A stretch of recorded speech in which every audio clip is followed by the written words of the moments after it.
Assalamualaikum warahmatullahi wabarakatuh.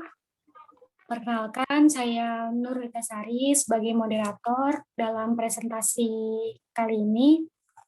Sebelum memulai ke presentasi, saya akan memperkenalkan teman-teman saya terlebih dahulu. Yang pertama ada Aulia Setianingrum, Nurul Arisa Indah, Risma Intan, Rizky Handayani, dan Yuliana. Kami dari kelompok 6 akan mempresentasikan tentang Total Quality Control. Baik, selanjutnya.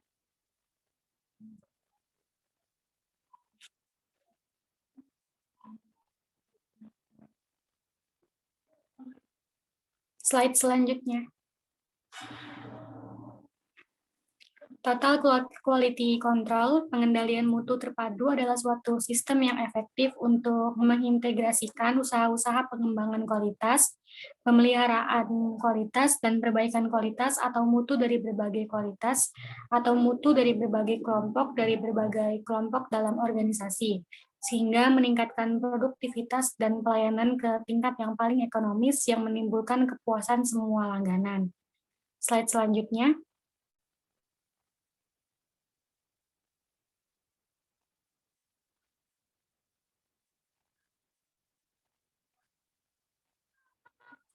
Perkembangan Total Quality Control dari tahun 1920 sampai 1940, yaitu pengendalian mutu quality control mulai dilakukan di Amerika Serikat terbatas pada produk pabrik. Kemudian di tahun 1940 sampai 1950, penerapan pengendalian mutu dengan statistik dan mulai diadakan penelitian secara kelompok untuk mengendalikan mutu yang dimaksud. Kemudian 1950 sampai 1955, pengembangan pengendalian mutu dengan menekankan sebagai bagian integral dan pengendalian manajemen.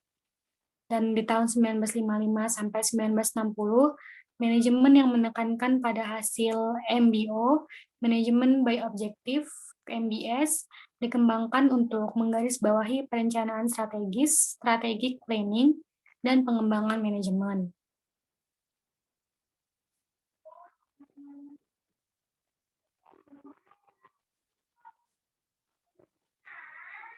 Slide selanjutnya.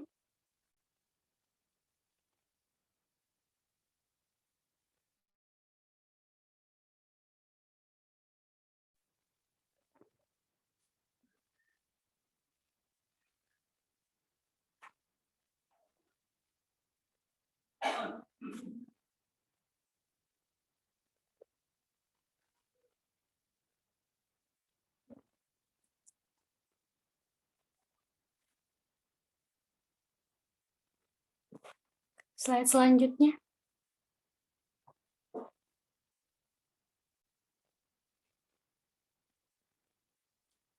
Kemudian di tahun 1960 sampai 1965, mulai dikenalkan Quality Control Courses, QCC, GQM, gugus kendali mutu sebagai penggalakan pemeriksaan dengan pengendalian mutu agar seluruh karyawan tertinggi sampai dengan terbawah mempelajari metode statistik dan berpartisipasi aktif dalam pengendalian mutu.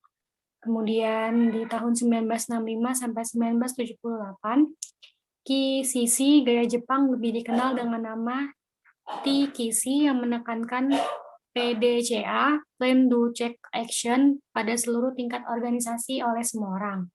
Baik, selanjutnya akan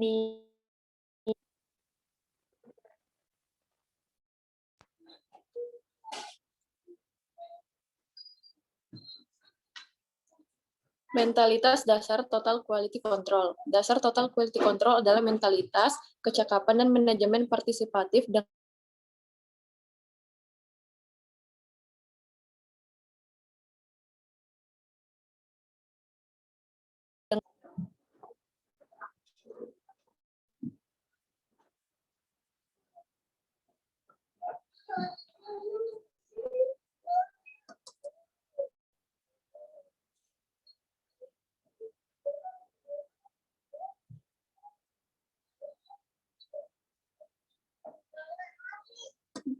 slide selanjutnya.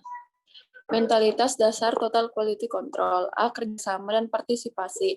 Agar karyawan dan mengetahui cara-cara dalam membangun sikap mental dasar di lingkungan pekerjaan masing-masing. Tujuannya yaitu 1. Berorientasi kepada tanggung jawab kelompok. 2. Bersedia membuat lebih berpartisipasi dalam bidang yang berhubungan. 3. Menciptakan kesadaran kelompok. 4. Dapat saling menghargai antara golongan atau tingkatan. Next.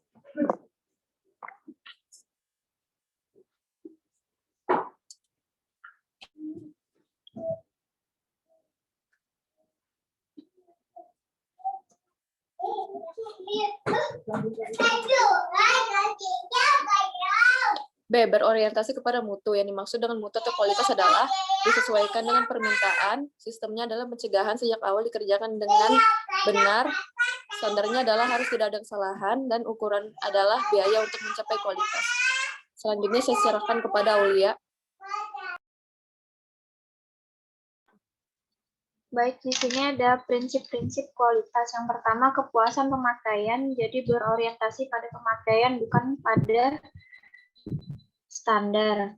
Yang kedua, mencakup kualitas dari semua jenis pekerjaan. Yang ketiga, merupakan tanggung jawab setiap orang, sehingga sejak awal harus dilaksanakan dengan benar.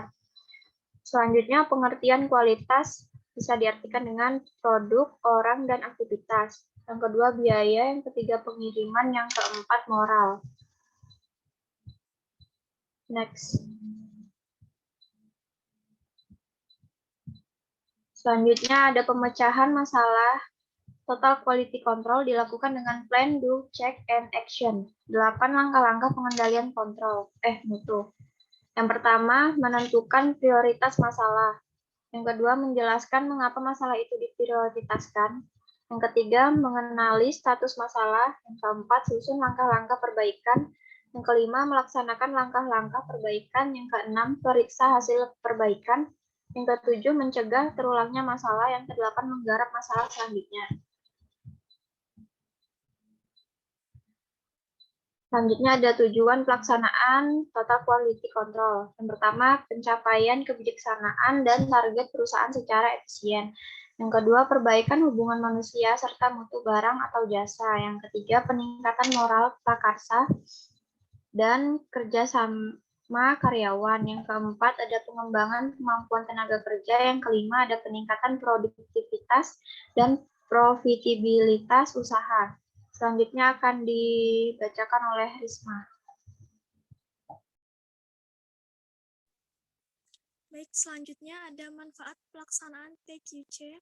Yang pertama yaitu bagi karyawan, meningkatkan karyawan dalam melihat, mengenali permasalahan, dan mencari alternatif pemecahan. Yang kedua, meningkatkan kemampuan komunikasi dan partisipasi di dalam kegiatan kelompok kerja. Yang ketiga, membiasakan berpikir secara analitis dengan menggunakan teknik-teknik quality control.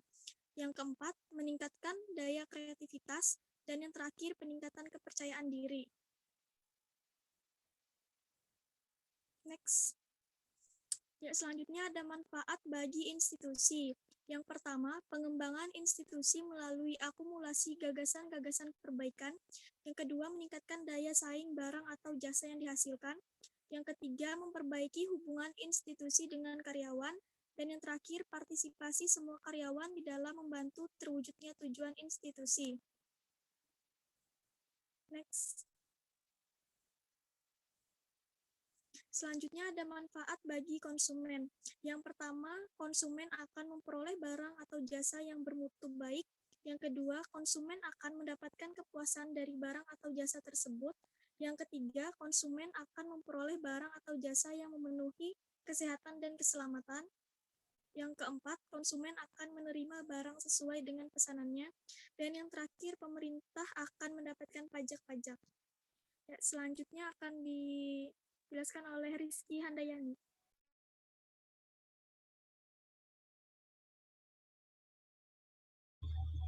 Baik, di sini saya akan menjelaskan sistem manajemen total quality control. Yang pertama itu ada sistem manajemen. Satu, untuk mengetahui pengetahuan atau konsep dasar konsep standar dan sistem manajemen seutuhnya. Dan yang kedua, dapat memilih cara penerapan yang paling tepat dan efektif. Yang ketiga, sistem manajemen memilih 3 tingkat aktivitas sesuai dengan struktur piramidal organisasi dan setiap jenjang memiliki tugas membantu penerapan total quality control sesuai dengan fungsinya masing-masing. Selanjutnya,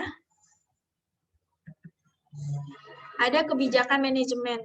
Nah, yang pertama, dukungan dari manajer, puncak dalam menetapkan kebijakan dan memberi pengarahan.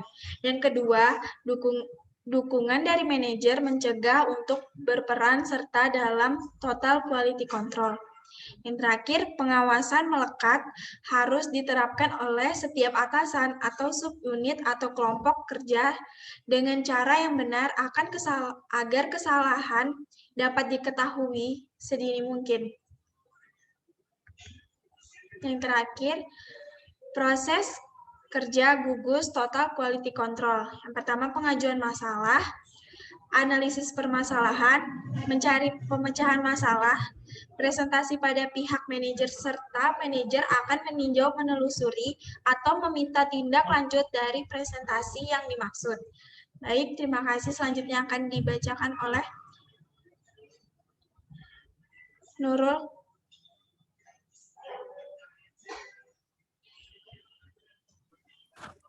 Baik, yang D, pelaksanaan program TKIC. Dalam pelaksanaan program TKIC terdapat 2 hal yang harus diperhatikan agar TKIC dapat sukses, yaitu dari sisi karyawan dan manajer. Dari sisi karyawan, menciptakan suasana yang cocok, saling memberi informasi, dan berkomunikasi. Dijadikan program sukarela, memberi pengarahan dan latihan, bersikap terbuka dan positif, menyediakan waktu, sarana, fasilitas, dan dana. Dari sisi manajer, mengajukan dan menjelaskan program TKIC kepada pucuk pimpinan, menjelaskan tujuan dan hasil yang akan dicapai, mendapat dukungan dari pucuk pimpinan.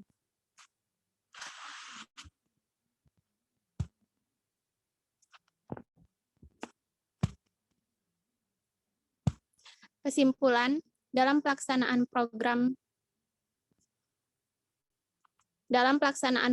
TKIC terdapat 2 hal yang harus diperhatikan agar TKIC dapat sukses, yaitu dari sisi karyawan dan manajer. Pemecahan masalah TKIC dilakukan dengan plan, DO, check, dan action. PDCA adalah 8 langkah pemecahan masalah yang dapat dilakukan, yaitu pertama, menentukan prioritas masalah. Kedua, menjelaskan mengapa masalah itu diprioritaskan. Ketiga, mengenali status masalah. Keempat, susun langkah-langkah perbaikan.